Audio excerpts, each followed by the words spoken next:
ಬಂಧುಗಳೇ ನಮಸ್ಕಾರ.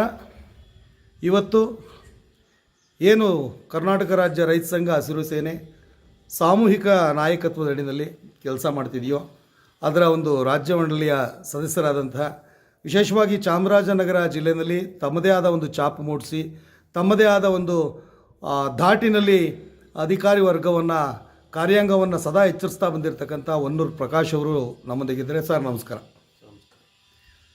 ಇವತ್ತಿನ ಸ್ಥಿತಿಗತಿಯಲ್ಲಿ ಇವತ್ತಿನ ಪ್ರಸ್ತುತ ಸಂದರ್ಭದಲ್ಲಿ ರೈತ ಚಳುವಳಿಗಳಾಗ್ಬೋದು, ರೈತರ ಬದುಕುಗಳಾಗ್ಬೋದು, ದಿನೇ ದಿನೇ ಹಿನ್ನಡೆ ಆಗ್ತಿದೆ. ಇದಕ್ಕೆ ಪರ್ಯಾಯ ಏನು? ಜೊತೆಗೆ ಯುವಕರು ಇವತ್ತು ಕೃಷಿಯಿಂದ ವಿಮುಖರಾಗಿದ್ದಾರೆ, ಹೋರಾಟದಿಂದನೂ ಕೂಡ ವಿಮುಖರಾಗಿದ್ದಾರೆ. ಈ ಸಂದರ್ಭದಲ್ಲಿ ಮುಂದಿನ ತಲೆಮಾರಿಗೆ ನೀವು ಏನನ್ನ ಕರೆ ಕೊಡಬೇಕು ಅಂತ ಅಪೇಕ್ಷೆ ಪಡ್ತೀರಿ ಪ್ರಕಾಶ್ ಸರ್? ಸರ್, ಸ್ವಾತಂತ್ರ್ಯ ಪೂರ್ವದಲ್ಲಿ ಒಂದು ರೀತಿ ಚೆನ್ನಾಗಿತ್ತು. ಅದಾದ ಸ್ವಾತಂತ್ರ್ಯ ಒಂದು 70 ವರ್ಷದಲ್ಲಿ ನಾವು ಕಳ್ಕೊಂಡಿರೋದೇ ಹೆಚ್ಚು. ಎಲ್ಲನೂ ಕಳ್ಕೊಂಡಿದ್ದೀವಿ, ಸ್ವಾಭಿಮಾನ ಕಳ್ಕೊಂಡಿದ್ದೀವಿ, ಆರೋಗ್ಯ ಕಳ್ಕೊಂಡಿದ್ದೀವಿ, ಪರಿಸರದ ಸಂರಕ್ಷಣೆಯಲ್ಲಿ ಕಳ್ಕೊಂಡಿದ್ದೀವಿ, ಎಲ್ಲವನ್ನು ಕಳ್ಕೊಂಡು ಇವತ್ತು ಹಳ್ಳಿಗಳಲ್ಲಿ ಹಾಸ್ಪಿಟ್ಲ್ ಬರೋ ಅಂಥ ಒಂದು ಸನ್ನಿವೇಶ ಆಗಿದೆ. ಒಂದು ಕೆಟ್ಟ ವಿಷರಹಿತ ಗ್ರಾಮಗಳಾಗ್ಬಿಟ್ಟಿದೆ. ಅದ್ರಲ್ಲಿ ನಾವು ಅದನ್ನು ಸೇರ್ಕೊಂಡಿದ್ದೀವಿ. ಹಾಗಾಗಿ ಇವತ್ತೇನು ನಮ್ಮಲ್ಲಿ ನಾವೇ ಚರ್ಚೆ ಮಾಡ್ತೀವಿ, ಯಾರನ್ನ ನಂಬ್ಕೊಂಡು ಯಾರಿಗೋ ಓಟ್ ಹಾಕೊಂಡು ಯಾರಿಗೋ ಜೈಕಾರ ಹಾಕಾಯ್ತು. 70 ವರ್ಷ ನಾವು ಜೈಕಾರ ಹೂನಾರುಗಳು ಅವ್ರು ಇಂಚೋರಿಗೆ ಹೋಗಿ ಮಾಡಿ ನಮ್ಮನ್ನೇನೋ ಉದ್ಧಾರ ಮಾಡ್ತಾರೆ ಅಂತ ನೋಡಿದ್ರು. ಯಾರೂ ಉದ್ಧಾರ ಮಾಡಲ್ಲ ನಮ್ಮನ್ನ. ಹಾಗಾಗಿ ನಮ್ಮನ್ನ ನಾವೇ ಉದ್ಧಾರ ಮಾಡ್ಕೋಬೇಕು. ಮತ್ತು ಸಂಘಟನೆಗಳು ಒಂದಷ್ಟು ಜನ ನೋಡಿದ್ದಾರೆ, ಜನ ಸಂಘಟನೆಗಳು ಏನೇನಾಗಿದೆ, ಯಾವ ಥರ ಸಂಘಟನೆಗಳು ಹೊಡೆದು ಹಾಳಾಗಿದೆ, ಅದೆಲ್ಲ ನೋಡಿ ನಾವು ಒಂದಷ್ಟು ಆಗಿದೆ. ಈಗ ನಮ್ಮನ್ನ ನಾವು ಬದಲಾವಣೆ ಮಾಡ್ಕೋಬೇಕು. ಬದಲಾವಣೆ ಮಾಡ್ಕೋಬೇಕಾದ್ರೆ ಫಸ್ಟು ಬದಲಾವಣೆ ಆಗಬೇಕು. ನನ್ನಿಂದಲೇ ಶುರು ಆಗಬೇಕು.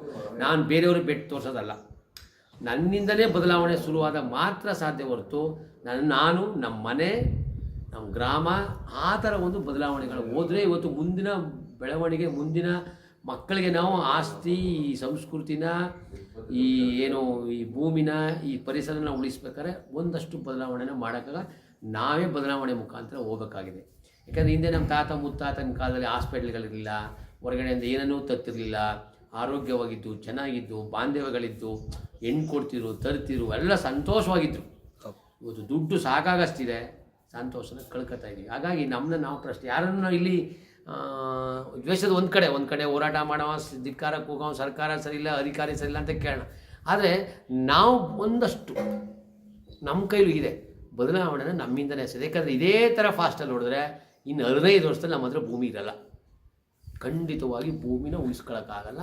ಮತ್ತು ಯಾರು ಯಾವ ಕೆಲಸನೂ ಸಿಕ್ಕಾಗಲ್ಲ. ಎಲ್ಲರೂ ಗುಲಾಮರಾಗಬೇಕಾಯ್ತದೆ. ಯಾಕಂದ್ರೆ ಭೂಮಿ ಕಳ್ಕೊಂಡ್ರೆ ಆ ಗುಲಾಮ್ಗಿರಿಗೆ ಹೋಗ್ಬೇಕು. ಯಾರೋ ದುಡ್ಡು MNC ಕಂಪ್ನಿ ಬರ್ತಾನೆ, 10,000 ಎಕರೆ 20,000 ಎತ್ತಕತ್ತಾನೆ, ಅವನ ಹತ್ರ ನಾವು ಕೆಲಸ ಮಾಡ್ಬೇಕಂತ ನಾವು ಹೇಳಿದಾಗ ನಮ್ಮತನ ಅನ್ನೋದು ಏನಿರಲ್ಲ.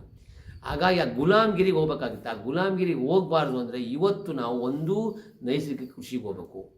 ನಮ್ಮ ಗ್ರಾಮಗಳು ಸ್ವರಾಜ್ಯಗಳಾಗಬೇಕು. ನಾವೆಲ್ಲವನ್ನು ನಮ್ಮ ಹಳ್ಳಿಲೇ ಉತ್ಪಾದನೆ ರೀತಿ ನಾವು ಮಾಡ್ಕೋಬೇಕು. ಅಲ್ಲಿ ವಿಷಮುಕ್ತ ಆಹಾರ ಸೇವನೆ ಮಾಡಬೇಕು. ಯಾಕೆ ಅಂದರೆ ಹಿಂದೆ ವಿಷಮುಕ್ತ ಆಹಾರ ಇತ್ತು, ನಾವೆಲ್ಲರೂ ಚೆನ್ನಾಗಿದ್ದು, ಎಲ್ಲರೂ ಬಾಂಧವ್ಯಗಳಿತ್ತು. ಇವತ್ತು ಎಲ್ಲ ಕೆಟ್ಟ ಆಹಾರ, ಎಲ್ಲ ವಿಷದ ಆಹಾರ. ಹಾಗಾಗಿ ನಮ್ಮ ಮನಸ್ಸುಗಳು ವಿಕೃತಿಗಳಾಗ್ಬಿಟ್ಟಿದೆ. ಈಗ ಹಸುನಾಲು, ನಾಟಿ ಹಸುನಾಲು, ಅದು ಕರ ಬಿಡದೇ ಇದ್ದರೆ ಒದಿತಿತ್ತು, ಕರ ಇಲ್ದರೆ ಹಾಲು ಕರಿತಿಲ್ಲ. ಇವತ್ತು ಇಲಾಚಿ ಹಸುಗಳು, ಆ ಕರುಗಳು ಒಂದು ಕಡೆ ಬೇರ್ಪಡಿಸ್ಬಿಡ್ತೀವಿ. ಅದನ್ನ ಅದು ಒಂದು ಕೋಪ ಇರುತ್ತೆ, ಅದು ಮನಸ್ಸಲ್ಲಿ ನೋವಿರುತ್ತೆ. ಜೊತೆಗೆ ಅದು ಕರನ ನೆಕ್ಕಲ್ಲ, ಈ ಕರು ತಾಯಿನ ನೆಕ್ಕಲ್ಲ. ಆದರೆ ಹಾಲು ಕುಡಿದು ಮಕ್ಕಳು ನಮ್ಮನ್ನ ಪ್ರೀತಿ ಮಾಡಲ್ಲ. ಮತ್ತೆಲ್ಲ ಹಾರ್ಮೋನ್ಗಳು, ಕೆಟ್ಟ ಹಾರ್ಮೋನ್ಗಳು, ಅದು ಹಾಲಲ್ಲ. ಹಾಗಾಗಿ ಅಂಥ ವಿಷಯಗಳನ್ನ ನಾವು ಮಕ್ಕಳಿಗೆ ಕುಡಿಸ್ತಾ ಇದ್ದೀವಿ. ತಟ್ಟೆಯಲ್ಲಿ ವಿಷ ಹಾಕೊಂಡು ತಿನ್ನೋ ಅಂದರೆ ಮನ್ಸ. ಅದು ಬೇರೆಯವರೆಲ್ಲ ಇರಲಿ, ನಾವೇ ನಮ್ಮ ಮಕ್ಕಳಿಗೆ ವಿಷ ಕೊಡ್ತಾ ಇದೀವಲ್ಲ. ನಮ್ಮ ಮಕ್ಕಳಿಗೆ ನಾವೇ ವಿಷ ಕೊಡಾಗ ಇನ್ನು ಕೆಟ್ಟ ಸಮಾಜ, ಇಲ್ಲಿ ಒಳ್ಳೆ ಸಮಾಜ ಎಲ್ಲಿ ಬರ್ತದೆ? ಬೇರೆ ನಮ್ಮನೇಲಿ ಬೆಳಿಗ್ಗೆ ಎದ್ದು ಇವತ್ತು ಅದು ಟೊಮೊಟೊ ಹಣ್ಣಿಗೆ ಅಂತ 100-200 ರೂಪಾಯಿ ಹೋದರೆ ಅದು ಒಂದು ಔಷಧಿ ಹೊಡೆಯೋಕ್ಕೆ 4 ಔಷಧಿ ಹೊಡೆದಿರ್ತಾರೆ. ನಾವು ಎಲ್ಲ ವಿಷ ತಂದು ತಿಂದಾಗ ಮನಸ್ಸೆಲ್ಲ ವಿಷಗಳು ಹುಟ್ಟುತ್ತವೆ. ಹಾಗಾಗಿ ನಾವು ಒಂದು ನೈಸರ್ಗಿಕ ಕೃಷಿ, ಇನ್ನೊಂದು ಒಬ್ಬೊಬ್ಬರು ಬದುಕೋಕ್ಕಾಗಲ್ಲ. ಒಬ್ಬರು ನೈಸರ್ಗಿಕ ಕೃಷಿ ಮಾಡಿ ಅಲ್ಲೇ ಮೌಲ್ಯವರ್ಧನೆ ಮಾಡಿ ಅಲ್ಲೇ ಮಾರ್ಕೆಟ್ ಮಾಡೋಕ್ಕಾಗಲ್ಲ. ಹಾಗಾಗಿ ಒಂದು ಗುಂಪು ಕೃಷಿ ಬೇಕಾಗಿತ್ತೆ, ಸಾಮೂಹಿಕ ಕೃಷಿ ಮಾಡಬೇಕಾಗುತ್ತೆ. ನಾವು ನಮ್ಮದೇ ಆದ ಗುಂಪುಗಳನ್ನ ನಾವು ಸೃಷ್ಟಿ ಮಾಡಬೇಕಾಗುತ್ತೆ. ನಾವೇ ಯಾಕಂದರೆ ಇವತ್ತು ರಾಗಿ 30 ರೂಪಾಯಿ ಕೊಡ್ತೀವಿ, ಅದೇ ರಾಗಿ ಮಾಲ್ಟ್ ತಿನ್ಬೇಕಾದ್ರೆ 400 ರೂಪಾಯಿ ಕೊಡ್ಬೇಕು. ಅದೇ ರಾಗಿ ಹಪ್ಪಳ ತಿನ್ಬೇಕಾದ್ರೆ 500 ರೂಪಾಯಿ ಕೊಡ್ಬೇಕು ಕೆಜಿಗೆ. ನೋಡಿ ದುಡ್ಡು ಎಲ್ಲಿಂದ ಎಲ್ಲಿ. ಅದೇ ನಾವೇ ಅರಿಶಿನ ಬೆಳಿತೀವಿ, ಅರಿಶಿನ ಪೌಡ್ರ್ ಅಂಗಡಿ, ಅರಿಶಿನ ಪೌಡ್ರ್ ಕೆಮಿಕಲ್, ಅದು 50,000 ಇದೆ ಒಂದು ಕೆಜಿಗೆ. 1 ಕ್ವಿಂಟಾಲ್ಗೆ 50,000 ಆಯಿತು, ಇಲ್ಲಿ 10,000. ಈ ಡಿಫ್ರೆನ್ಸ್ನ ಹೋಗಿಸ್ಬೇಕು. ಜೊತೆಗೆ ಒಂದು ಕಡೆ ಉತ್ಪಾದಕರು, ಒಂದು ಕಡೆ ಬಳಕೆದಾರರು, ಈ ಕಡೆ ನಾನು ನನ್ನ ಫ್ರೆಂಡ್ ಇರ್ತೀವಿ, ಅಕ್ಕಪಕ್ಕದ ಮನೆಯೇ, ನಾನು ಟೊಮೊಟೊ ಬೆಳಿತೀನಿ, ಅವ್ನು ಬೀಟ್ರೂಟ್ ಬೆಳಿತಾನೆ. ಆದರೆ ನನ್ನ ಟೊಮೊಟೊ ಸಿಟಿಗೆ ಹೋಗಿ ಸಿಟಿಯಿಂದ ಬಂದಾಗಲೇ ಅವ್ನು ಟೊಮೊಟೊ ತಗೋಬೇಕು, ನನ್ನ ಹತ್ರ ತಗೊಳ್ಳಲ್ಲ ಅವನು ಬೀಟ್ರೂಟ್ ಬೆಳೆದು ಸಿಟಿಗೆ ಹೋಗಿ ಸಿಟಿಯಿಂದ ಮಾರ್ಕೆಟಿಂದ ಬಂದ ನಾಟ್ ಬೀಟ್ರೂಟ್ ತಗೋತೀನಿ, ಅವನಂತೂ ನಾ ತಗೊಳ್ಳಲ್ಲ. ಈ ಭಾವನೆಗಳಿಂದ ನಮ್ಮ ಹತ್ರ ಇದು ಮೊದಲು ನಿಲ್ಲಬೇಕು. ಇದಕ್ಕೆ ನಾವು ಸೇರಬೇಕು. ಟೊಮೊಟೊ ಐತ ನಾ ತಗೋಬೇಕು, ಬದನೆ ನಾವು, ಮತ್ತು ಒತ್ತಾರು ಬೆಳೆಗಳನ್ನ ನಮ್ಮ ಹೊಲಗಳನ್ನೇ ನಾವು 1 ಎಕರೆ 20 ಗುಂಟೆ ಅದು ಮುಂದೆ ಹೇಳ್ತೀನಿ ನಿಮಗೆ. ಆ ಒಂದು ಕಾನ್ಸೆಪ್ಟ್ ಬರದೇ ಹೋದರೆ ಗ್ರಾಹಕರಿಗೂ ಅಷ್ಟೇ ನಾನು ಹೇಳೋದು. ಇವತ್ತು ನೀವು ರೈತರ ಹತ್ರ ಪರ್ಚೇಸ್ ಮಾಡಿ ರೈತರ ಪ್ರಾಡಕ್ಟ್ಗಳನ್ನ ತಗೊಳ್ಳದೆ ಹೋದರೆ, ನೀವು ಮೋರು ರಿಲಯನ್ಸ್ ತಗೊಂಡ್ರೆ ರೈತನ ಕೃಷಿ ಹೋಯ್ತದೆ, ರೈತ ಜಮೀನ ಬಿಟ್ಟುಬಿಡ್ತಾನೆ. ಆಗ ನೀವು 1 kg ಅಕ್ಕಿಗ ಕಂಪ್ನಿಯ ಮೋರು ರಿಲಯನ್ಸ್ನ 500 ರೂಪಾಯಿ ಅಂದರೆ 500 ರೂಪಾಯಿ ಕೊಡಬೇಕಾಯ್ತು. ಆಗ ರೈತ ಇರಲ್ಲ, ನೀವು ಚೌಕಾಸಿ ಆಡೋಕ್ಕಾಗಲ್ಲ. ಆ ಒಂದು ಪರಿಸ್ಥಿತಿ ಬಂದಿತ್ತು. ಹಾಗಾಗಿ ಗ್ರಾಹಕರು ಯೋಚನೆ ಮಾಡ್ಬೇಕು, ರೈತನ ಕೈ ಹಿಡಿಬೇಕು. ರೈತನ ಕೈ ಹಿಡಿದ್ರೆ ಯಾವುದೋ ಕೆಮಿಕಲ್ ನೀವು ಎಲ್ಲಿಂದನೋ ಬೆಳೆತು ಗೊತ್ತಿಲ್ಲ. ಹಾಲು ಎಲ್ಲಿಂದ ಬಂದರೆ ಡೈರಿಯಿಂದ ಬರ್ತಾ ಇದ್ದಾರೆ, ಅಕ್ಕಿ ಎಲ್ಲಿಂದ ಬಂತು ಅಂದರೆ ಮೋರಿಂದ ಬಂತು ಅಂತ ಬಂದ್ಬಿಡ್ತದೆ. ಹಾಗಾಗಿ ಆ ಮಟ್ಟಕ್ಕೆ ಕೊಟ್ಟೋಗ್ತಾ ಇದೆ. ಹಾಗಾಗಿ ನೀವು ರೈತನ ಕೈ ಹಿಡಿಬೇಕು.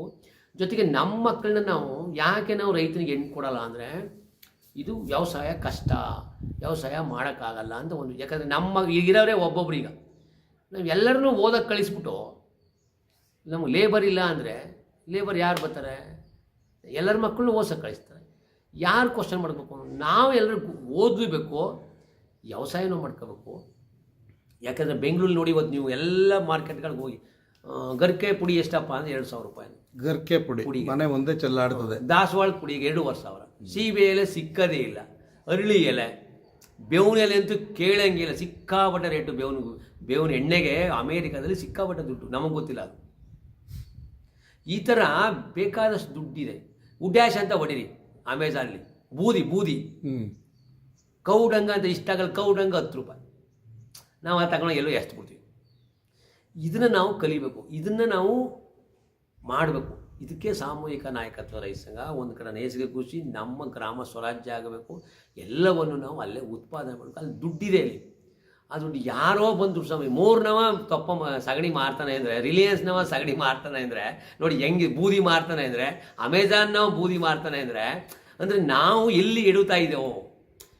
ಎಷ್ಟು ಯಾವುದೋ ಪೇಸ್ಟ್ ತಗೊಂಡು ನಾವು ಉತ್ತೀವಿ, ಅವರು ಬೂದಿ ಉತ್ತಾರೆ, ದುಡ್ಡು ಕೊಡ್ಬೋದು. ಸಗಣಿಲಿ ಬೆಂಕಿ ಹಾಕ್ತಾರೆ. ನಾವು ಇನ್ನೆಲ್ಲಿಂದ ಪೇಸ್ಟ್ಗೆ ಎಷ್ಟು ಖರ್ಚು ಮಾಡ್ತೇವೆ? ನಾವು ದರ್ಶನ್ ಪುಟ್ಟಣ ಹೇಳ್ತೀವಿ, ಅವರ ಕ್ಷೇತ್ರದಲ್ಲಿ ಬಿಸ್ಕೆಟ್ಗೆ 3.5 ಕೋಟಿ ಕೊಟ್ಟಿದ್ದಾರಂತೆ ಸರ್ಕಾರಿ ಅಧಿಕಾರಿಗಳು ಕಾರ್ಯಕ್ರಮಗಳಿಗೆ. ಇಡೀ ಅವರ ಕ್ಷೇತ್ರ ಟೀ ಎಲ್ಲ ಬಿಸ್ಕೆಟ್ಗೆ 3.5 ಕೋಟಿ ಅಂದರೆ, ಬಿಸ್ಕೆಟ್ಗೆ 3.5 ಕೋಟಿ ಅಂದರೆ ಇನ್ನು ಎಷ್ಟು ದುಡ್ಡು ಹೊರದೇಶಗಳಿಗೆ ಹೋಗ್ತಾ ಇದೆ ನಮ್ಮಿಂದ ದುಡ್ಡು. ನಿಮ್ಗೆ ಪೇಸ್ಟಿಂದ ಆಯಿತು, ಪೇಸ್ಟ್ ಉಜ್ಜಿ ಒಳ್ಳೇದಾಯ್ತು ನಿಮ್ಮಲ್ಲೂ. ಪುನಃ ಊರೂರಿಗೂ ಡೆಂಟಲ್ ಡಾಕ್ಟ್ರು ಬಂದ್ಬಿಡ್ತು. ಸೋಪ್ಗಳು, ಎಣ್ಣೆಗಳು, ಇವೆಲ್ಲ ನಾವು ಎಣ್ಣೆ ನೀವು 150 ರೂಪಾಯಿ ಭಾರಿ ಎಣ್ಣೆ ಆಗೋ ದುಡ್ಡು. 2 ಲೀಟ್ರ್ ಕಡಲೆಕಾಯಿಗೆ ಇವತ್ತು ನೀವು ಸಾವಯವದಲ್ಲಿ ಬೆಳೆದ್ರೆ 2 kg ಕಡಲೆಕಾಯಿಗೆ 1 ಲೀಟ್ರ್ ಎಣ್ಣೆ ಬರುತ್ತೆ. ಎರಡು ಎಷ್ಟು ಇವತ್ತು 120, 150, 300 ರೂಪಾಯಿ ಆದರೂ ನಿಮಗೆ 300 ರೂಪಾಯಿ 1 ಲೀಟ್ರ್ ಆದರೂ. ಈ ಸನ್ ಪ್ಯೂರ್ನ ನೀವು ಏನು 150 ರೂಪಾಯಿ ಇದೆ, ಆ ಸನ್ ಪ್ಯೂರ್ 600 ಗ್ರಾಮ್ 1 ಲೀಟ್ರ್ ಹಾಕೋದು ಒಂದೇ, ನಮ್ಮ ಎಣ್ಣೆನ 600 ಗ್ರಾಮ್ ಹಾಕೋದು ಒಂದೇ. ಅಲ್ಲಿ ರೇಟು ಆಯಿತಾ.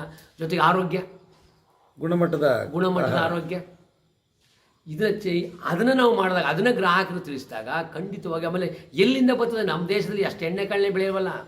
ನೀವು ತಿನ್ನೋ ಅಷ್ಟು ಎಣ್ಣೆ ನಮ್ಮ ದೇಶದಲ್ಲಿ ಎಣ್ಣೆ ಕಾಳುಗಳನ್ನೇ ಬೆಳೆಯಲ್ಲ. ನಾವು ಹೊರಗಡೆಯಿಂದನೇ ರಫ್ತು ಮಾಡ್ಕೊತಾ ಇದ್ದೀವಿ, ಬೇಳೆಕಾಳುಗಳನ್ನ ರಫ್ತು ಮಾಡ್ಕೊತಾ ಇದ್ದೀವಿ, ಎಲ್ಲವನ್ನು ಹೊರಗಡೆಯಿಂದ ನಾವು ರಫ್ತು ಮಾಡ್ಕೊತಾ ಇದ್ದೀವಲ್ಲ. ನಿಮಗೆ ಒಳ್ಳೆ ಕ್ವಾಲಿಟಿ ಫುಡ್ ಎಲ್ಲಿ ಸಿಗುತ್ತೆ? ನಿಮಗೆ ಎಷ್ಟು ಆರೋಗ್ಯಗಳು ಹಾಳಾಗ್ತದೆ. ನಾವು ಸಂಪಾದನೆ ಮಾಡಿದ ಹಣ 60 ವರ್ಷ ಆದಮೇಲೆ 80% ಹಣ ಆಸ್ಪತ್ರೆಗೆ ಹೋಗ್ತದೆ ಅಂತ. ಆ ಹಣ ಯಾಕೆ ಸಂಪಾದನೆ ಮಾಡಬೇಕು? ನಾವು ನೈಸರ್ಗಿಕ 100 ವರ್ಷ ಬಳಸೋ ಈ ವ್ಯವಸ್ಥೆಗೆ ನಾವು ಹೋಗೋದ್ರೆ, ಮತ್ತು ನಾವು ಒಬ್ರಿಗೊಬ್ರು ಸೇರಿ ಗುಂಪುಗಳನ್ನ ಮಾಡಿ, ಗುಂಪುಗಳನ್ನ ರಚ್ಕೊಂಡು ಅದಕ್ಕೆ ನಮ್ಮದು ಅಂತ ಒಂದು ಕಂಪ್ನಿ ಮಾಡಿ ಪ್ರೊಫೆಸರ್ ನಂಜುಂಡಸ್ವಾಮಿಯವರು ಅವತ್ತೇ ಹೇಳ್ತಾರೆ, 93ರಲ್ಲಿ ಭಾರತ ಗ್ಯಾಟ್ ಒಪ್ಪಂದಕ್ಕೆ ಸಹಿ ಹಾಕಿದಾಗ ದೆಹಲಿಯ ಕರ್ನಾಟಕ ಭವನದಲ್ಲಿ ಹೇಳ್ತಾರೆ, ಇನ್ನು ಮುಂದೆ ನಾವು ಇವರಿಗೆ ಸೈಡ್ ಹೊಡೆದು ನಮ್ಮ ಬೀಜಗಳನ್ನ ನಾವು ಉಳಿಸ್ಕೋಬೇಕು, ಬೀಜ ಸಾರ್ವಭೌಮತ್ವ, ಆಹಾರ ಸಾರ್ವಭೌಮತ್ವನ ಉಳಿಸ್ಕೋಬೇಕು, ಇಲ್ಲ ಅಂದರೆ ನಾವು MNC ಕಂಪ್ನಿಗಳ ಕೈ ಸಿಕ್ಕಾಕತ್ತೀವಿ ನಾವು ಅಂತ ಅವತ್ತೇ 93ರಲ್ಲಿ ದೆಹಲಿಯ ಕರ್ನಾಟಕದ ಭವನ ಮುಂದೆ ಹೇಳಿ, ಆವಾಗಲೇ ಬಂದು ಜೀವಧಾರಕ ಕೃಷಿ ಕೂಟ ಅಂತ ಮಾಡ್ತಾರೆ. ಅವತ್ತು ಸಾವಯವ ನೈಸರ್ಗಿಕ ಇರಲಿಲ್ಲ. ನಂಜುಂಡಸ್ವಾಮಿಯವರು ಕರ್ನಾಟಕದಲ್ಲಿ ಜೀವಧಾರಕ ಕೃಷಿ ಕೂಟ ಅಂತ ಮಾಡಿ 10 ಸಭೆಗಳನ್ನ ಮಾಡ್ತಾರಾಗ. ಅದು ನಂಜುಂಡಸ್ವಾಮಿ ಅವರು ಮಾಡಿದ್ರೆಲ್ಲ ಅಮೇರಿಕ ಎಚ್ಚರಿಸ್ಕೊತದೆ, ಅದು ನಮ್ಮ ದೇಶಕ್ಕೆ ಗೊತ್ತಾಗ್ಲಿಲ್ಲ, ಅಮೇರಿಕ ಎಚ್ಚರಿಕತ್ತದಾಗ ಇತ್ತಲ ಗಿಡ ಮದ್ದಲ್ಲ ಅವ್ರನ್ನ ಸೋಲ್ಸ್ಬೇಕಾದ್ರು ಅಮೇರಿಕ ಬರ್ತದೆ, ಅಮೇರಿಕದ MNC ಕಂಪ್ನಿಗಳು ಬರ್ತವೆ.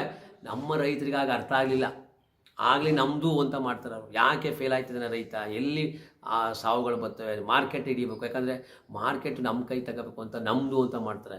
ಹಾಗಾಗಿ ಒಂದಷ್ಟು ಕೆಲವು ಫೇಲ್ ಆಯ್ತು. ಇವತ್ತು ಅವ್ರ ಮಗಳು ಸುಪುತ್ರಿ ಇದ್ದಾರೆ, ಮತ್ತು ನಮ್ಮ ಟೀಮ್ ಆ ಕೆಲಸ ನಮ್ಮದು ಅಂತ ಮಾಡಿ ನಾವು ಸರ್ ಚಾಮರಾಜನಗರ ನಾವು ತಗೊಂಡಿದ್ದೀವಿ, ಬೇರೆ ಜಿಲ್ಲೆಗೆ ನಾವು ಆಗೆಲ್ಲ ಮಾಡೋಕ್ಕೆ. ಚಾಮರಾಜನಗರದಲ್ಲಿ ಪ್ರಯತ್ನ ಮಾಡ್ತಾಯಿದ್ದೀವಿ, ನಡೀತಾ ಇದೆ ಸ್ವಲ್ಪ. 20 ಗುಂಟೆಯಲ್ಲಿ ಈ ನೈಸರ್ಗಿಕ ಕೃಷಿನ ಅಡಾಪ್ಟ್ ಮಾಡಿ ಆ 20 ಗುಂಟೆಯಲ್ಲಿ 10 ಗುಂಟೆ ಅವನ ಮನೆಗೆ ಕಡಲೆಕಾಯಿನಿಂದ ಹಿಡಿದು ಕೊತ್ತಂಬರಿ ಸೊಪ್ಪಿಂದ ಹಿಡಿದು ಕಬ್ಬು ಬಾಳೆ ಅವನ ಮನೆಗೆ ಆಗಷ್ಟು ಎಲ್ಲ ಬೆಳ್ಕೋಬೇಕು ಅವನು. ಇನ್ನು 10 ಗುಂಟೆನ ಬೆಳೆದು ನಮ್ಮ ಕಂಪ್ನಿಗೆ ಕೊಡಬೇಕು. ನಮ್ಮ ಕಂಪ್ನಿಗೆ ಹೆಂಗೆ ಅಂದರೆ 1 ಕ್ವಿಂಟಲ್ ರಾಗಿ ಬೆಳೆದ್ರೆ ನೀನು ಅರ್ಧ ಕ್ವಿಂಟಲ್ ರಾಗಿನ ಮೌಲ್ಯವರ್ಧನೆ ಮಾಡಿಕೊಡ್ಬೇಕು.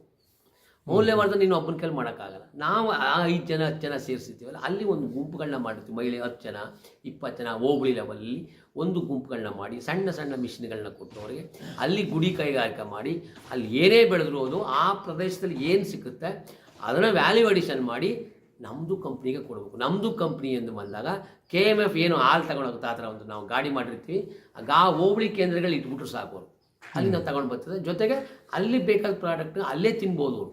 ಫಸ್ಟ್ ಆಪ್ಷನ್ನು ನಮ್ಮ ರೈತರಿಗೆ, ಸ್ಥಳೀಯರಿಗೆ ಆದ್ಯತೆ. ಉಳಿದೋದು ಹೊರಗಡೆ ಹೋಗ್ತೀವಿ ನಾವು ಸ್ಥಳೀಯರಿಗೆ ಮೊದಲು. ಯಾಕಂದ್ರೆ ನಮ್ಮ ಹಳ್ಳಿ ಕಟ್ಟಬೇಕು, ನಾವು ಇನ್ಯಾರಿಗೂ ತಿನ್ಸೋದಲ್ಲ. ಏನಾಗ್ಬಿಟ್ಟದ ಮಾರ್ಕೆಟ್ಗಳು ಅಂದರೆ ಬೆಂಗಳೂರವ್ರು ತಿನ್ಸಕ್ಕೆ ಹೋಗ್ತಾ ಇದೀವಿ ನಾವು, ದುಡ್ಡು ಅಂದ್ರೆ. ನಮ್ಮ ಹಳ್ಳಿಯವರೆಲ್ಲ ಕ್ಯಾನ್ಸರ್ ಬಂದುಬಿಟ್ರೆ ಏನು ಮಾಡೋಕ್ಕಾಗ್ತದೆ, ಅಲ್ಲಿ ಸಿಟಿಯವರು ಕೊಟ್ಬಿಟ್ಟು ನಾವು. ಹಾಗಾಗಿ ಮೊದಲನೇ ಪ್ರಿಫರೆನ್ಸ್ ನಾವು ಹಳ್ಳಿಗೆ ಕೊಡ್ತೀವಿ, ಅನಂತರ ಉಳಿದೋದನ್ನ ಸಿಟಿಗಳಿಗೆ ಕಳಿಸ್ಕೊಡ್ತೀವಿ.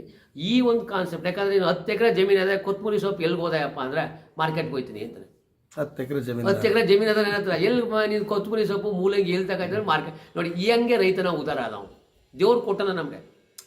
ನಮಗೆ ಬೇಕಾದ ಬೆಳೆಗಳನ್ನ ತಿನ್ನಕ್ಕಿರೋದು ಮಾತ್ರ ರೈತರು ಒಬ್ಬನಿಗೆ, ಇನ್ಯಾರಿಗೂ ಆ ಸೌಲಭ್ಯ ಇಲ್ಲ. ಇನ್ನೆಲ್ಲ ಇನ್ನೊಬ್ಬರ ಭಿಕ್ಷೆನೇ ಬಿಡಬೇಕು. ಹಾಗಾಗಿ ಆ ಶಕ್ತಿನ ಆ ಒಂದು ಸಾಮರ್ಥ್ಯನ ಕೊಟ್ಟರಾಗ ನಾವು ಅದನ್ನು ಯುಟಿಲೈಸ್ ಮಾಡ್ಕೊಳ್ಳೋಕೆ ಈ ನಮ್ಮದು ಒಂದು ನಾವು ಈಗ ಚಾಮರಾಜನಗರದಲ್ಲಿ 1250 ಹತ್ರ ಕಲೆಕ್ಟ್ ಮಾಡಿ ಷೇರುದಾರರು ಮಾಡಿ ಇಡೀ ಗ್ರಾಮದ 5 ಜನ ಮೇಲೆ ತಗೊಳ್ಳಲ್ಲ, ಎಲ್ಲನೂ ತಂದು ಗುಡ್ಡ ಹಾಕ್ಬಿಟ್ರೆ ನಾವು ಮಾರ್ಕೆಟ್ ಮಾಡೋಕ್ಕಾಗಲ್ಲ. ಇದು 5 ಜನಕ್ಕೆ ನಮ್ಮ ಟೀಮು, ನಮ್ಮ ಚಾಮರಾಜ ಜಿಲ್ಲೆಯ ರೈತ ಯುವ ಕಾರ್ಯಕರ್ತರುಗಳು, ನಮ್ಮದು ಕಂಪ್ನಿಯವರು, ನಾವು ಜವಾಬ್ದಾರು. ನೀವೇನೇ ಬೆಳೆದುಕೊಡಿ 5 ಗುಂಟೆಲಿ 10 ಗುಂಟೆ 20 ಗುಂಟೆ ನಾವು ತಗೋತೀವಿ, ಅದು ನಿಮ್ಮ ಮಾರ್ಕೆಟ್ ಮಾಡ್ತೀವಿ. ನಿಮ್ಮ ಊರಲ್ಲಿ 10 ರೂಪಾಯಿ ಟೊಮೊಟೊ ಇದ್ದರು ನಾವು ನಿಮ್ಗೆ 50 ರೂಪಾಯಿ ಕೊಟ್ಟು ಟೊಮೊಟೊ ಕೊಡಿಸೋ ಜವಾಬ್ದಾರಿ ನಮ್ಮದು, ವ್ಯಾಲ್ಯೂಯೇಟೆಡ್ ಮಾಡಿದ ಜವಾಬ್ದಾರಿ ನಮ್ಮದು. ಮತ್ತು ಎಲ್ಲವನ್ನು ಬೆಳೆದನ್ನೆಲ್ಲ ವ್ಯಾಲ್ಯೂಯೇಟೆಡ್ ಮಾಡಿ ನಾವು ಸಿಟಿಗೆ ಬಂದು ಮೊದಲನೇ ಪ್ರಿಫರೆನ್ಸ್ ಮಕ್ಕಳಿಗೆ. ಇವತ್ತೆಲ್ಲ ಕೆಮಿಕಲ್, ಎಲ್ಲ ನೀವು ಬಿಸ್ಕೆಟು ಕೆಮಿಕಲ್, ಎಲ್ಲ ರೀತಿಯ ಕೆಮಿಕಲಿಂದ ಒಳ್ಳೆ ಸಾತ್ವಿಕ ಆಹಾರನ ತಿನ್ಸೋಕ್ಕೆ ಫಸ್ಟು ನಮ್ಮ ಒಳ್ಳೆಯವ್ರಿಗೆ ಪ್ರಿಫರೆನ್ಸ್ ಕೊಡ್ತೀವಿ. ಅದು ಮುಂದಕ್ಕೆ ಹಂಗಾಗುತ್ತೆ. ಹಾಗಾಗಿ ನಂಜುಂಡಸ್ವಾಮಿ ಅವ್ರ ಕನಸನ್ನು ನಾವು ಮತ್ತು ಜೊತೆಗೆ ಮಕ್ಕಳಲ್ಲಿ ಇವತ್ತು ಯಾಕೆ ಮಕ್ಕಳು ಎಲ್ಲರೂ ವಿದ್ಯಾವಂತರಷ್ಟು 90% ಭ್ರಷ್ಟರು. ಇವತ್ತು ಹಾಳಾಗಿರೋದು ನೀವೇನು ಓದಿರೋರಿಂದಲೇ. ಯಾಕಂದರೆ ಅವ್ನಿಗೆ 1 ಲಕ್ಷ ಸಂಬಳ ತಗೊಂಡ್ರು ಲಂಚಕ್ಕೆ ಕೈ ಕೊಡ್ತಾನೆ. ನನಗೆ ಒಳ್ಳೆ ರೇಟು ಟೊಮೊಟೊ ಸಿಕ್ಬಿಟ್ರೆ ನಾನೇ ದಾನ ಮಾಡೋಕ್ಕೆ ಕೊಡ್ತೀನಿ, ತಿನ್ನು ಹೋಗಿ ತಗೊಂಡೋಗಿದ್ದೀನಿ ಅಂತ. ರೈತ ಅವ್ನಿಗೆ ಒಳ್ಳೆ ರೇಟ್ ಸಿಕ್ಬಿಟ್ರೆ ಬಂದವ್ರಿಗೆಲ್ಲ ಫ್ರೀ ತಗೊಳ್ಳೋದು, ದುಡ್ಡು ಸಿಗ್ತದೆ ತಿನ್ನು ಹೋಗು, ನಾವು ಲೇಬರ್ ಕೆಲಸ ಮಾಡಿದ್ರೆ ತಗೊಂಡೋಗಿ ಅಂತೀವಿ. ಅಷ್ಟು ಧಾರಾಳ ರೈತನಿಗಿದೆ. ನಿಂಗೆ 7 ಲಕ್ಷ ಸಂಬಳ 1 ಲಕ್ಷ ಸಂಬಳ ತಗೊಂಡು ಇನ್ನೆಲ್ಲೋ ಮೋಸ ಬಡ್ತೆ ಕಳ್ಳಕ್ಕೆ ಬಳಸ್ತಿದೆ. ಎಲ್ಲರೂ ನಾನು ಹೇಳ್ತಾ ಇಲ್ಲ, ಇಲ್ಲಿ ಕೆಲವರೆಲ್ಲ ಹಲವರು ಜಾಸ್ತಿ ಒಳ್ಳೆಯವರು ಇದ್ದಾರೆ, ಖಂಡಿತ ರಾಜಕಾರಣಿಗಳು ಇದ್ದಾರೆ, ಅಧಿಕಾರಿಗಳಿದ್ದಾರೆ, ಸಮಯ ಸಂದರ್ಭದಲ್ಲಿ ಕೆಲಸ ಮಾಡಕ್ಕೆ ಆಯ್ತಾ ಇರ್ಬೋದು. ಆದರೆ ಒಳ್ಳೆಯವರು ಇದ್ದಾರೆ. ಅವರಿಗೆ ಈಗ ಮೊನ್ನೆ ಜಿಲ್ಲಾಧಿಕಾರಿಗಳು ಟ್ರಾನ್ಸ್ಫರ್, ಒಳ್ಳೆ ಜಿಲ್ಲಾಧಿಕಾರಿಗಳು ನಾವು ಹೋರಾಟ ಮಾಡಿದ್ವು. ನಮ್ಮ ಜಿಲ್ಲಾಧಿಕಾರಿ ಬೇಕು ಅವ್ರಿಗೆ. ಇನ್ನು ನಾವು ಸಿದ್ದರಾಮಯ್ಯಗಳು ನಿಮ್ಮ ಸರ್ಕಾರ ಇರೋವ್ರಿಗೆ ಇರಲಿ, ಅವರು ಒಳ್ಳೆ ಕೆಲಸ ಮಾಡ್ತಾರೆ ರೈತರಿಗೆ. ನಾವು ಸ್ಟ್ರೈಕ್ ಮಾಡಿ ಧಿಕ್ಕಾರಣ್ಯಕ್ಕೆ ಹೋಗಿಲ್ಲ ನಾವು ಅವ್ರಿಗೆ. ಇದುವರೆಗೆ ಜಿಲ್ಲಾಧಿಕಾರಿ ಅವ್ರಿಗೆ ಧಿಕ್ಕಾರಣ್ಯಕ್ಕೆ ಹೋಗಿಲ್ಲ. ಹಾಗಾಗಿ ಆ ಥರ ಅಧಿಕಾರಿಗಳು ಇದ್ದಾರೆ, ಒಳ್ಳೆದನ್ನ ಗೌರವಿಸ್ತೀವಿ. ನಾವು ಸರ್ಕಾರಿ ನೌಕರರು ಬೇರೆ, ನಮ್ಮ ಅಣ್ಣ ತಮ್ಮಿಂದ್ರಿ ಅವರು. ಹಾಗಾಗಿ ಅವರು ಬೇರೆ ಅಲ್ಲ, ರಾಜಕಾರಣಿಗಳು ಬೇರೆ ಅಲ್ಲ. ಹಾಗಾಗಿ ಅದೊಂದು. ಜೊತೆಗೆ ನಮ್ಗೆ ಕೇಳ್ತಾರೆ ಎಲೆಕ್ಷನ್ಗೆ ಯಾಕೆ ಬರಬಾರ್ದು ಹಂಗೆ ಹಿಂಗೆ ಅಂತ. ನಾವು ಹೇಳೋದು ಜನ ನಮಗೆ ಬೇಕು, ಮೌಲ್ಯಾಧಾರಿತ ರಾಜಕಾರಣ ಬೇಕು ಅಂತ ಕೇಳಬೇಕು. ಅವರು ದುಡ್ಡು ನಾವೇ ಕೊಡ್ತೀವಿ, ನಿಂತ್ಕೊಳ್ಳಿ ನೀವು. ಅದು ಗ್ರಾಮ ಪಂಚಾಯತಿ ಇರ್ಬೋದು, ತಾಲೂಕು ಪಂಚಾಯತಿ, ZP, MLA, MP ಯಾವುದೇ ಎಲೆಕ್ಷನ್ಗೆ ನಾವು ದುಡ್ಡು ಕೊಡ್ತೀವಿ. ನಮ್ಗೆ ಮೌಲ್ಯವಾದ ರಾಜಕಾರಣ ಬೇಕು. ಇಷ್ಟೆಲ್ಲ ನಾವು ಹಾಳಾಗಿದ್ದೀವಿ. ನಾವು 1000 ರೂಪಾಯಿ ಇಸ್ಕೊಂಡು ಇಷ್ಟು ಲಕ್ಷಗಳು ಕಳ್ಕೊಳ್ಳೀವಿ. ಒಂದು 5000 ರೂಪಾಯಿ ಅಥವಾ 2000 ರೂಪಾಯಿ ಲಂಚ ಇಸ್ಕೊಂಡು ಓಟ್ ಹಾಕಿದ್ರೆ ಬೇಕಾದಷ್ಟು ಲಕ್ಷಾಂತರ ರೂಪಾಯಿ ಕಳ್ಕೊಂಡಿವಿ ನಾವು. ನಿಮಗೆ ಅಂಥ ಒಂದು ಕಾಲ ಶೀಘ್ರ ಬರ್ತದೆ ಅನ್ನೋ ಭರವಸೆ ಇದೆಯಾ? ಅಂದರೆ ಜನ ಇಲ್ಲ, ನಮಗೊಬ್ಬ ಮೌಲ್ಯಾಧಾರಿತ ನಾಯಕ ಬೇಕು, ಒಬ್ಬ ಸಮರ್ಥ ನಾಯಕತ್ವ ಬೇಕು, ಪ್ರಾಮಾಣಿಕವಾದ ನಾಯಕ ಬೇಕು ಅಂಥವ್ನ ಆಯ್ಕೆ ಮಾಡ್ಕೋಬೇಕು, ಅವನ ಚುನಾವಣಾ ಖರ್ಚು ವೆಚ್ಚನ ನಾವೇ ಭರಿಸ್ಬೇಕು ಅಂಥ ಕ್ಷಣಗಳ ಗಳಿಗೆಗಳನ್ನ ನಿರೀಕ್ಷೆ ಇಟ್ಕೊಂಡಿದ್ರೆ ಈಗ ನಮ್ಮ ಜಿಲ್ಲೆಯಲ್ಲಿ ಎಲ್ಲ ಯುವಕರು ಬರ್ತಾ ಇದ್ದಾರೆ, ಯಾಕಂದ್ರೆ ಅವರು ಬದಲಾವಣೆ ಬೇಕು. ಎಲ್ಲ ಯುವಕರು ರೈತ ಸಂಘಕ್ಕೆ ಜಾಸ್ತಿ ಜನ ಬರ್ತಾ ಇದ್ದಾರೆ, ಒಳ್ಳೆ ಬೆಳವಣಿಗೆ. ಒಳ್ಳೆ, ಯಾಕಂದ್ರೆ ನಾವು ನೋಡ್ತಾ ಇದೀವಲ್ಲ ಸಂಘಟನೆಗಳು ಜಾಸ್ತಿ ಆಗ್ತಾ ಇದೆ, ಅವ್ರಿಗೆಲ್ಲ ನಮಗೆ ಬದಲಾವಣೆ ಬೇಕು, ನಮಗೆ ಮೋಸ ಆಗ್ತಾ ಇದೆ, ಇವ್ರು ನೋಡಿ ಸಾಕಾಗಿದ್ದೀವಿ. ಒಂದು ಮಟ್ಟಕ್ಕೆ ನಿಮಗೆ ಅನಿಸಿದೆ ಈಗ ಅವ್ರಿಗೆ ನಾವು ಬದಲಾವಣೆ ತರಬೇಕು ಅಂತ. ಆ ಬದಲಾವಣೆ ನಿಟ್ಟಲ್ಲಿ ಹೋಗ್ತಾ ಇದೆ. ಅದು ಯಾರೋ ಒಬ್ಬ MLA ಹೋಗಿ ಮಾಡೋಕ್ಕಾಗಲ್ಲ, ಅಲ್ಲ ಒಬ್ಬ ಗ್ರಾಮ ಪಂಚಾಯತಿ ಮೆಂಬರಿಂದ ಮಾಡೋಕ್ಕಾಗಲ್ಲ, ಇಡೀ ಸಮೂಹ ಎದ್ದೇಳಬೇಕು. ಯಾಕಂದರೆ ಆ ಹೊತ್ತು ಕಾಯಬೇಕು ನಾವು, ಅಲ್ಲಿವರೆಗೆ ನಾವು ರಾಜಕಾರಣಕ್ಕೆ ಎಂಟ್ರ್ ಆಗಲ್ಲ. ಅವರಾಗಿದ್ದು ಅವರೇ, ನಾವು ರಾಜಕೀಯಕ್ಕೆ ಬರಲ್ಲ, ನಮ್ಮ ರಾಜಕೀಯ ಆಸಕ್ತಿ ಇಲ್ಲ. ಜನನ ದುಡ್ಡು ಬೇಡ ನನಗೆ, ನಾನು ದುಡ್ಡು ಕೊಟ್ಟು ಓಟ್ ಹಾಕ್ತೀನಿ, ತಳದಿಂದ ಬರಬೇಕು ನಾವು. ಮೇಲೆ ಏನೇ ಹೈಕಮಾಂಡಿಂದ ಹೇಳ್ತಾರಲ್ಲ ಆ ಥರ ಅಲ್ಲ, ನಮಗೆ ಇಡೀ ಗ್ರಾಮದ ಜನ ಆಗ ಬನ್ನಿ ನೀವೆಲ್ಲ, ನೀವು ರೈತ ಸಂಘ ಒಂದು ಪ್ರಾಮಾಣಿಕವಾದ ರಾಜಕೀಯ ಬೇಕು. ನಮಗೆಲ್ಲ ಇಷ್ಟು ಅನ್ಯಾಯ ಆಗ್ತದೆ, ನಮ್ಗೆ ಅನ್ಯಾಯ ಆಗ್ತದೆ. ಯಾಕಂದರೆ ರೈತರು, ನೀವು 4 ಗಂಟೆ ದುಡಿಯೋರೆಲ್ಲ ಇವತ್ತು ಶ್ರೀಮಂತರಾಗಿದ್ದಾರೆ, ಕಾರು ಬಂಗ್ಲೆ ತಗೊಂಡಿದ್ದಾರೆ. ಇಲ್ಲಿ ಬೆಳಗಾನ ಗೇಯ್ತಾನವ, ಒಟ್ಟಿಗಿಟ್ಟಿಲ್ದೆ ಗೇಯ್ತಾನೆ, ನೀರು ಮೇಯಲ್ಲ, ಸ್ನಾನ ಮಾಡಲ್ಲ, ಈ ಹಗಲು ಸಂಡೆ ಇರೋದೇ ಗೇದ ಅವನಿಗೆ. ನೀವು ಅವ ಸಾಯ್ತಾನೆ ಅಂದರೆ ಆಮೇಲೆ ದೇಶಕ್ಕೆ 140 ಕೋಟಿಗೆ ಅನ್ನ ಹಾಕ್ತಾನೆ, ಒಂದು ಕಾಳು ಹಾಕಿ 1000 ಕಾಳು ಬೆಳೀತಾನೆ. ಸಾಯ್ತಾನೆ ಅಂದರೆ ಅವನ ಶ್ರಮ ಎಲ್ಲೋ ಯಾರೋ ಮೋಸ ಮಾಡ್ತಾರೆ ಅಂತ ಅರ್ಥವಾಗಿದೆ ಅವನಿಗೆ. ಇಷ್ಟೆಲ್ಲ ಮಾಡಿ ನನ್ನ ಶ್ರಮ ಯಾರೋ ಮೋಸ ಹೊಡಿತಾವ್ರೆ, ನನ್ನ ಶ್ರಮ ದುಡ್ಡು ಯಾರೋ ತಿಂತಾವ್ರೆ ಅನ್ನೋದು ಈಗ ಅರಿವು ಆಗ್ತಾಯಿದೆ. ನಾವು ಅದು ಅರಿವು ಮೂಡಿಸ್ತಾವೆ ಅಲ್ವಾ ಸರ್? ಯಾರೋ ಈಗ ಅವ್ನು ಬೀಜ ಕೊಡೋ ಶ್ರೀಮಂತ ಆಯ್ತಾನೆ, ಔಷಧಿ ಕೊಡೋ ಶ್ರೀಮಂತ ಆಯ್ತಾನೆ, ದಲ್ಲಾಳಿ ಶ್ರೀಮಂತ, 2% ಅಂತ ತಗೊಳ್ಳೋದು 5% ಅಂಥವ್ ಶ್ರೀಮಂತ ಆಯ್ತಾನೆ. ನಾನು ಯಾಕೆ ಶ್ರೀಮಂತ ಆಯ್ತಾ ಇಲ್ಲ? ಯಾಕೆ ಇಷ್ಟೆಲ್ಲ ಮಾಡಿ ಶ್ರೀಮಂತ ಅನ್ನೋಕ್ಕಿಂತ ಒಂದು ಸುಸ್ಥಿರ ಬದುಕಿಲ್ಲ. 3 ಹೊತ್ತು ಉಂಡ್ಕೊಂಡು ಊಟ ಮಾಡ್ತಾರೆ ನೆಮ್ಮದಿಯಾಗಿ, ನಾಳೆ ನನ್ನ ಫ್ಯೂಚರ್ ಸರಿ ಇತ್ತು ಅನ್ನೋ ಒಂದು ಭರವಸೆ ಇಲ್ಲ. ಹಾಗಾಗಿ ರೈತ ಎಲ್ಲೋ ಇವತ್ತು ಎಚ್ಚರಿಸ್ಕೊತಾ ಇದ್ದಾನೆ. ನಾಳೆ ದಿನ ಅದು ನಂಜುಂಡಸ್ವಾಮಿಯರಿದ್ದ ಕಾಲದಲ್ಲಿ ಆಗಿತ್ತು, ಸ್ವಲ್ಪ ಅಂತರದಲ್ಲಿ ಅದು ಹೋಯಿತು. ಈಗ ಎಲ್ಲರೂ ನಂಜುಂಡಸ್ವಾಮಿಗಳಾಗಬೇಕು. ಅವ್ರು ಒಬ್ಬರದಲ್ಲಿ ನಮ್ಗೆ 1% ಅವರಂತ ನಾವು ಆಗೋಕ್ಕಾಗಲ್ಲ. ಅವರು ಅಗಾಧ ಮೇಧಾವಿ ಚೇತನ. ಅವರ 1% ನಮ್ಮ ರೈತರು ಅವರು ಯೋಚನೆ ಮಾಡೋದೇ ಆದರೆ, ಆ ದಿಕ್ಕಲ್ಲಿ ಚಿಂತನೆ ಮಾಡಿದ್ರೆ ಗ್ರಾಮ ಸ್ವರಾಜ್ಯದ ಕನಸನ್ನು ನಾವು ಕಾಣ್ಬೋದು. ಅವ್ರು ಹಾಕಿಕೊಟ್ಟ ನಿರ್ಧಾರಗಳನ್ನ ನಾವು 1% ನಾವು ಎಲ್ಲನೂ ಮಾಡೋಕ್ಕಾಗಲ್ಲ. 1% ತಗೊಂಡ್ರೆ ಇವತ್ತು ಗ್ರಾಮ ಸ್ವರಾಜ್ಯ ಆಗಲೇಬೇಕು. ಯಾಕಂದರೆ ಇನ್ನೂ 10 ವರ್ಷ ಕಳೆದ್ರೆ ಒಂದು ಭೂಮಿಲಿ ಸಾವಯವ ಇಂಗಾಲ ಇಲ್ಲ, 0.1 0.2 ಇದೆ. ಇನ್ನೊಂದು 30 ವರ್ಷ ಕಳೆದ್ರೆ ಭೂಮಿ ಏನು ಬೆಳೆಯಲ್ಲ. ನಮಗೆ ಮಕ್ಕಳಾಗಲ್ಲ, ಮುಂದಕ್ಕೆ ಮಕ್ಕಳು ಮಾಡೋ ಸೆಂಟ್ರ್ಗಳು ಬರ್ತಾವೆ, ಆಲ್ರೆಡಿ ಬಂದಿದೆ. ಎಲ್ಲನೂ ಯೋಚನೆ ಮಾಡಬೇಕು. ಬರೀ ಒಂದು ಗ್ರಾಮ ಸ್ವರಾಜ್ಯ ಯಾವುದೋ ಒಂದು ದುಡ್ಡು ಮಾಡೋಕ್ಕಲ್ಲ, ಒಂದು ಭೂಮಿ ಹಾಳಾಗ್ತಾ ಇದೆ, ನಮ್ಮ ಆರೋಗ್ಯ ಹಾಳಾಗ್ತದೆ, ನಮ್ಮ ಮಕ್ಕಳಿಗೆ ಮಕ್ಕಳಾಗಲ್ಲ, ಕುಡಿಯೋ ನೀರು ವಿಷ ಆಗ್ತಾ ಇದೆ, ಬೀಸೋ ಗಾಳಿ ವಿಷ ಆಗ್ತಾ ಇದೆ, ಪರಿಸರ ಇದೆ. ಅದರಲ್ಲೂ ಬೇರೆಯವರು ಆಡಳಿತ ಮಾಡೋಕ್ಕೆ ಬರ್ತಾವ್ರೆ, ನಮ್ಮನ್ನೆಲ್ಲ ಕಿತ್ಕೊತಾವ್ರೆ, ಭೂಮಿನೇ ಕಿತ್ಕೊಳಕ್ಕೆ ಬರ್ತಾವ್ರೆ, ನಮ್ಮ ಗುಲಾಮರಾಗ್ತವೆ. ಇದೆಲ್ಲನೂ ಯೋಚನೆ ಮಾಡಬೇಕು ರೈತ. ಯಾರು ಎಲ್ಲವನ್ನೂ ಹೊರಗಡೆಯಿಂದ ತಗೊಂಬಂದಾಗ ಇಲ್ಲಿ ತರಕದ್ದು ಹೊರಗಡೆಯಿಂದ. ಹಾಗಾಗಿ ಯೋಚನೆ ಮಾಡಬೇಕು. ಎಲ್ಲೋ ಒಂದು ಕಡೆ ನಾವು ಯೋಚನೆ ಮಾಡಿ ಒಂದು ನಿರ್ಧಾರಕ್ಕೆ ಬರದೇ ಹೋಗಿ ಒಂದು ಸಾಮೂಹಿಕ ಕೃಷಿ, ನೈಸರ್ಗಿಕ ಕೃಷಿ. ಹಿಂದೆ ನಮ್ಮ ತಾತ ಕರೆಂಟ್ ಇರಲಿಲ್ಲ, ಬೆಳೆ ಬೆಳೀತಿದ್ದ, ಗೊಬ್ಬರ ಇರಲಿಲ್ಲ, ಬೆಳೆ ಬೆಳೀತಿದ್ದ, ಯಾವುದು ಪೆಸ್ಟಿಸೈಡ್ಗಳು ಔಷಧಿಗಳಿಲ್ಲ, ಬೆಳೆ ಬೆಳೀತಿದ್ದ. ಯಾಕೆ ಈಗ ಬೆಳೆ ಬೆಳಿಬಾರ್ದು? ಇಲ್ಲೇ ಒಂದು ಕಡೆ ಒಂಚೂರು ಫೇಲ್ ಆಗಿದೆ, ಅದನ್ನು ನಾವು ಎನ್ರಿಚ್ ಮಾಡಬೇಕು ಭೂಮಿನ, ಅದಕ್ಕೊಂದು ಶ್ರಮ ಕೊಡಬೇಕು. ನಿಜವಾಗ್ಲೂ ಪುನಃ ಅದು ಆಗುತ್ತೆ. ಅದೇ ಥರ ಮಳೆ ಹೋಯ್ತದೆ, ಫಸಲುಗಳು ಚೆನ್ನಾಗಿರ್ತವೆ, ಕಾಡು ಚೆನ್ನಾಗಿರುತ್ತೆ, ಎಲ್ಲವೂ ನಾವು ಹಿಂದಕ್ಕೆ ಹೋಗ್ಬೇಕು. ಹಾಗಾಗಿ ಯಾರೋ 1% ಬೇಡಿ, ಒಂದು 5% ಮಾಡೋಲ್ಲ, ಒಂದು 2-3% ರಾಜಕೀಯ ಮಾಡೋರು. ಇನ್ನು 97% ನಾವು ಇದಾವೆಲ್ಲ, ನಾವೆಲ್ಲ ಟವಲ್ನ ಒದರ್ಬಿಟ್ಟು ಮ್ಯಾಲ್ಗೆ ಎದ್ರೆ ಅವ್ರು 3% ಅಟ್ಕೊಂಡಿದ್ದಾರೆ. ಈಗ ಅವ್ರು 3% ಆಳ್ತಾರೆ, ನಾವು 97% ನನಗೇನ ನಮ್ಮಟ್ಟಿ ನಾನು ಹೇಳ್ತೀನಿ, ನನ್ನ ಮಕ್ಕ ಅಂತ ಅಟ್ಲು ಕೂತೀವಿ. ನನಗೆ ಬೇಡಕಪ್ಪ ರಾಜಕೀಯ, ಅಪ್ಪಪ್ಪ ಆಯ್ಲಿ. ನಾವು 97% ಒಂದು ಸತಿ ಟವಲ್ಲ ಒದರಿ ಮೇಲ್ಕೆ ಎದ್ರೆ ಅವ್ರು 3% ಎಷ್ಟೇ ಜೋರಾಗಿದ್ರು ಅವ್ರು ಎಟ್ಟು ಕುಣಿಸ್ಬೋದು. ಆಗ ನಮ್ಮದೇ ಆಡಳಿತ ಇದೆ. ಆ ಕೆಲಸನ ರೈತ ಸಂಘ ಮಾಡ್ತಾಯಿವಿ. ಮುಂದಿನ ದಿನಗಳಲ್ಲಿ ಅದೇ ಪ್ಲ್ಯಾನಲ್ಲಿ ನಾವು ಎಷ್ಟೇ ಕಷ್ಟ ಆದರೂ ಹೋರಾಟನ ಜನಗಳನ್ನ ಕಟ್ತೀವಿ, ಜನಗಳನ್ನ ಹೋರಾಟ ಮಾಡ್ತೀವಿ. ಒಂದಷ್ಟು ಅವ್ರಿಗೆ ಗೊತ್ತಿಲ್ಲ, ಈಗ ಅವ್ರಿಗೆ ಭಯ ಇದೆ. ಊರಲ್ಲಿ ಯಾಕೆ 2,000 ರೂಪಾಯಿ ಇಸ್ಕೊತಾನೆ ಅಂದರೆ ಅಲ್ಲಿ ದುಡ್ಡು ಕೊಡೋವ ನೋಡ್ತಾನೆ, ನಮ್ಮ MLA ಬಂದರೆ ನೀನು ನೋಡ್ಕೊತೀನಿ 2,000 ರೂಪಾಯಿ. ಅವ್ರಿಗೆ ಈಸ್ಕೊಳ್ಳೋಕ್ಕೆ ಮನಸ್ಸಿಲ್ಲದೆ ಆದ್ರೂ ಆ ಭಯ ಇದೆಲ್ಲ, ಭಯದ ವಾತಾವರಣಕ್ಕೂ ದುಡ್ಡು ಇಸ್ಕೊತಾ ಇದ್ದಾರೆ. ಆ ಭಯದ ವಾತಾವರಣಕ್ಕೆ ಅವ್ರು ದುಡ್ಡು ಇಸ್ಕೊಳ್ಳೋದ್ರಿಂದ ಆ ಒಂದು ಅದು ಎನ್ಕ್ಯಾಶ್ ಮಾಡ್ಕೊತಾ ಇದ್ದಾರೆ. ಯಾರು ನಮ್ಮ ರಾಜಕಾರಣಿಗಳು ಎನ್ಕ್ಯಾಶ್ ಮಾಡ್ಕೊತಾರೆ. ಹಾಗಾಗಿ ನೀವು ದುಡ್ಡು ಇಸ್ಕೊಳ್ಳದೇ ಇದ್ರು ನಾವಿದ್ದೀವಿ ರೈತ ಸಂಘದವರು, ನಿಮ್ಮ ಸಪೋರ್ಟ್ಗೆ ನಾವು ಬರ್ತೀವಿ. ಯಾವುದೇ ಕಾರಣಕ್ಕೂ ನೀವು ಯಾವುದೇ MLA PAಗಳು ಚೇಲಗಳು ನಿಮಗೆ ದುಡ್ಡು ಕೊಟ್ಟರೆ ಇಸ್ಕೋಬೇಡಿ. ಅದನ್ನು ನಿಮ್ಗೆ ಏನೇ ಇದ್ದರೂ ಸ್ವಾಭಿಮಾನ ಓಟ್ ಹಾಕಿ ಯಾರಿಗಾರು ಇಂಥವ್ರಿಗೆ ಓಟ್ ಹಾಕಿ ಅಂತ ನಾವು ರಾಜಕೀಯ ಮಾಡಲ್ಲ. ಓಟು ನಿಮ್ಮಕ್ಕೆ ನೋಡಿ ಯಾರು ಒಳ್ಳೆಯವನು ಅವ್ನು ಓಟ್ ಹಾಕಿ, ಆದರೆ ದುಡ್ಡು ಇಸ್ಕೋಬೇಡಿ. ನೀವು ದುಡ್ಡು ನಿಮ್ಮ ಎದುರಿಸಿನ ಬದರಿಸಿನ ನಾವಿದ್ದೀವಿ. ನಿಮ್ಮೊಂದು ಹಳ್ಳಿಗಳಲ್ಲಿ ನಮ್ಮ ತಂಡ ಇದೆ. ಯಾವ ಮುಲಾಜಿಗೆ ನೀವು ಯಾವನ ಏನೇ ಮಾಡಲಿ ಅವನು ಹಿಡಿದು ಕಟ್ಟಾಕಿ. ಫಸ್ಟು ದುಡ್ಡು ಕೊಡೋವನ್ನ ಹಿಡಿದು ಕಟ್ಟಾಕಿ. ಆಗ ಬೇಡ ನಾವೇ ಒಂದು 50 ರೂಪಾಯಿ ಕೊಟ್ಟು 3 ಜನ ಕಾಂಗ್ರೆಸ್ BJPಗೆ ದುಡ್ಡು ಕೊಟ್ಬಿಟ್ಟು ಓಟ್ ಹಾಕಿ ನೋಡಿ. ಅದು ನೆಕ್ಸ್ಟ್ ಆ ರಿಯಾಕ್ಷನ್ ಹೆಂಗಿರ್ತದೆ ನೋಡ್ಕೊಳ್ಳಿ. ಎದಪಟ್ಟಿ ಇಟ್ಕೊಂಡು ನಾವು ಕೇಳ್ಬೋದು. ಆ ಈಗೇನು ನಾವು ದುಡ್ಡು ಕೊಟ್ಬಿಟ್ರೆ ನಾವು ಮಾತಾಡೋಕ್ಕಾಗಲ್ಲ. ನಾವು ದುಡ್ಡು ಕೊಟ್ಟು ಗೆಲ್ಲಿಸಿ ಕೆಲಸ ಮಾಡಿದಾಗ ಕೈಗೆ ಹೇಳಿದರೆ ಬಾರ್ಕೋಲು ಪೊರ್ಕೆಗಳು ಎಲ್ಲ ಈ ಥರ ಚಾಲೆಂಜ್ ಮಾಡ್ಬೇಕು. 150 ರೂಪಾಯಿ ನಾವು ಎಲ್ಲೋ ನೋಡಿ 150 ನಾವು ದುಡ್ಡು ಇಸ್ಕೊಂಡ್ರಿಂದ ಈಗ ನಮಗೆ ಬೆಂಬಲ ಬೆಲೆಗಳಿಲ್ಲ. ಈಗ ನೋಡಿ 2400 ರೂಪಾಯಿ ಮುಸ್ಕಿನ ಜೋಳ ಇದೆ, 1008 ರೂಪಾಯಿ ಮುಸ್ಕಿನ ಜೋಳ ಕೊಡ್ತೀವಿ. ಅಲ್ಲಿಗೆ 600 ರೂಪಾಯಿ ಇಲ್ಲ ಒಂದು ಕ್ವಿಂಟಲ್. ಎಷ್ಟು ಕ್ವಿಂಟಲ್ ಬೆಳೀತಾ ಇದ್ದೀವಿ, ಎಷ್ಟು ಬೆಳೆಗಳು ಬೆಳೀತಾ ಇದ್ದಾವೆ. ನಮ್ಮ ಮಕ್ಕಳಿಗೆಲ್ಲ ಗೌರ್ಮೆಂಟ್ ಪ್ರೈವೇಟ್ ಸ್ಕೂಲ್ಗಳು ಫೀಸ್ಗಳು 1 ಲಕ್ಷ. ಹಾಗಾಗಿ ಇವತ್ತು ನಾವು ಬೆಂಬಲ ಬೆಲೆನ ಅವ್ರು ಕೇಳೋತ್ತಾಗ್ಬಿಟ್ಟಿದೆ. ಕೊಡಿ ಅಂತ ಅವ್ರು ಕೇಳೋತ್ತಾಗಿದೆ. ಹಾಗಾಗಿ ಯಾಕೆ ಕೇಳಾಗಿದೆ ಅಂದರೆ 7,000. ಈಗ ನೋಡಿ ಒಂದು ಮುಸುಕಿನ ಜೋಳಕ್ಕೆ 600 ರೂಪಾಯಿ. ಎಷ್ಟು ಕ್ವಿಂಟಲ್ ಬೆಳೆದವೋ, ಎಷ್ಟು ಬೆಳೆಗಳು ಬೆಳೆದವೋ, ಅಲ್ಲಿ ಎಷ್ಟು ನಷ್ಟ ಆಯಿತು ನೀವೇ ಲೆಕ್ಕ. ಲಕ್ಷಾಂತರ ರೂಪಾಯಿ ನಷ್ಟ ಆಯಿತು.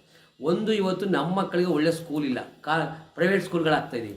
ಅದು ಈ ದುಡ್ಡಿನ ಕಾರಣ. ಎಲ್ಲವೂ ನಾವು 7,000 ರೂಪಾಯಿ ಇಸ್ಕೊಳ್ಳೋದ್ರೆ 500 ರೂಪಾಯಿ ಇಸ್ಕೊಳ್ಳೋದು. ಹಾಗಾಗಿ ನೀವು 3 ಪಕ್ಷಗಳಿಗೂ 50 ರೂಪಾಯಿ ಕೊಟ್ಬಿಟ್ಟು ಯಾರಿಗಾರು ಓಟ್ ಹಾಕಿ ನೀವು ಕೇಳಿದ್ರೆ ಒಂದು ಅವ್ರಿಗೆ ಭಯ ಬತ್ತೆ. ಆಗ ಎದೆ ಪಟ್ಟಿ ಇಟ್ಕೊಂಡು ತಾಕತ್ತು ನನಗೆ ಬರ್ತದೆ. ಆ ಒಂದು ಶಕ್ತಿನ ಮತ ಹಾಕೋದು ಕೇಳೋಕ್ಕೆ, ಕ್ವಶನ್ ಮಾಡೋಕ್ಕೆ. ನೀವು ಎಲ್ಲಿ ಕ್ವಶನ್ ಮಾಡಲ್ಲ ಅಲ್ಲಿ ಸಮಸ್ಯೆ ಬಗೆಹರ. ನನ್ನ ಅಷ್ಟೇ ನಮ್ಮ ಅಪ್ಪನ ನಾವು ನಾಳೆ ನಮ್ಮ ಅಪ್ಪ ಜಮೀನು ಮಾರಿಬಿಟ್ರೆ ಯಾಕಪ್ಪ ಜಮೀನು ಮಾರಿಯೇ ನಾ ಇಲ್ವ ಕೇಳೋಕ್ಕೆ, ಯಾಕೆ ಜಮೀನು ಮಾರಿ ನಾನು ಕೇಳಿ ನಾ ಸೈನ್ ಹಾಕಲ್ಲ ಅಂತೀವಿ. ಅಪ್ಪನ್ನೇ ಬಿಡ್ದಿದ್ದವರು ಇಲ್ಲಿ BJPಯನ್ನ ಅಪ್ಪ ಅಂತೀವಿ, ಕಾಂಗ್ರೆಸ್ನವರ ದೊಡ್ಡಪ್ಪ ಅಂತೀವಿ, ದಳದವರ ಚಿಕ್ಕಪ್ಪ ಅಂತೀವಿ. ಯಾಕೆ ಇದು ನಿಮಗೆ ಆ ಭಾವನೆ? ಓಟ್ ಹಾಕಿದ ಮೇಲೆ ನಮ್ಮ ಪ್ರಶ್ನೆಗಳಿಗೆ ನೀವು ಉತ್ತರ ಕೊಡಬೇಕು. ನಮ್ಮ ಸಮಸ್ಯೆ ಅಲ್ಲಿವರೆಗೆ ನಾವು ಎದಪಟ್ಟಿ ಇಟ್ಕೊಂಡು ದುಡ್ಡು ನಾವೇ ಕೊಟ್ಟಾಗ ಕೈಗೆ ಬಾರ್ಕೊಂಡು ತಗೋಬೋದು. ಹಾಗಾಗಿ ಈ ಒಂದು ನಮ್ಮ ಗಮನ ಇಟ್ಕೊಂಡು ನಮ್ಮ ರೈತರು ಯಾವುದೇ ಕಾರಣಕ್ಕೂ ಸ್ವಾಭಿಮಾನ ಕಳ್ಕೋಬೇಡಿ. ನಾವು ಹೇಳ್ತಾರೆ ನಾ ದುಡ್ಡು ಕೊಟ್ಟಿದ್ದು ಗಿದ್ದಿರೋದು. ಒಂದು ರಾಧಾರೋಷವಾಗಿ ಒಂದು ಎಲೆಕ್ಷನ್ 40 ಕೋಟಿ ಬೇಕು ಅಂತ ಹೇಳಿದಾಗ ದುಡ್ಡು ಕೊಟ್ಟಿಲ್ಲ ನಿನಗೆ ಅಂತಾನೆ. ಈಗ ನಾವು ಮಾನ ಕಳ್ಕೊಳ್ಳೋದು ಬೇಡ. ದೇಶಕ್ಕೆ ಅನ್ನ ಹಾಕೋರು ಅವ್ನು 2,000 ರೂಪಾಯಿಗೆ ಎನ್ನ ಇಸ್ಕೋಬೇಕಲ್ಲ. ಹಾಗಾಗಿ ಮುಂದಿನ ದಿನ ಈ ಒಂದು ಕೆಲಸ ಮಾಡ್ತಾರೆ ರೈತರ ಆ ನಂಬಿಕೆ ನಮಗಿದೆ. ಹಾಗಾಗಿ ಈ ಥರ ಸರ್ಕಾರವನ್ನು ನಾವು ಹೆಚ್ಚಿಸಬೇಕಾಗಿದೆ. ಇವಿಷ್ಟು ಹೊನ್ನೂರು ಪ್ರಕಾಶ್ ಅವರ ಮಾತುಗಳು. ಒಂದೆಡೆ ಏನೋ ಅವತ್ತು ಮಹಾತ್ಮ ಗಾಂಧೀಜಿಯವರು ಹೇಳಿದರು, ಗ್ರಾಮಗಳು ಉದ್ಧಾರ ಆದರೆ ಮಾತ್ರ ದೇಶಗಳು ಉದ್ಧಾರ ಅಂತ. ಅದೇ ರೀತಿ ಒಂದು ಗ್ರಾಮದ ಮಟ್ಟದಲ್ಲಿ ಒಂದು ಸದೃಢ ಒಂದು ರೈತ ಸಮೂಹವನ್ನು ಕಟ್ತಕ್ಕಂಥ ಜೊತೆಗೆ ಹೋರಾಟದ ಒಂದು ಮನೋಭಾವವನ್ನು ಹೆಚ್ಚಿಸ್ಕೋಬೇಕು. ಅದೇ ರೀತಿ ನಾವು ನಮ್ಮ ಆಯ್ಕೆ ಇದೆಯಲ್ಲ, ಜನಪ್ರತಿನಿಧಿಗಳ ಆಯ್ಕೆ, ಅದು ಸ್ವಚ್ಛವಾಗಿರಬೇಕು ಅನ್ನೋದು ನಿಜವಾಗ್ಲೂ ಮನಮುಟ್ಟುವಂಥ ಮಾತುಗಳು. ಸರ್, ತಮಗೆ ಧನ್ಯವಾದಗಳು. ಹಸಿರು ಮಂಡ್ಯ ವಾಹಿನಿ ವತಿಯಿಂದ ತಮಗೆ ಧನ್ಯವಾದಗಳು. ಹಾಗೂ ನಮ್ಮ ವೀಕ್ಷಕರು ಕೂಡ ಧನ್ಯವಾದಗಳು. ನಮಸ್ಕಾರ.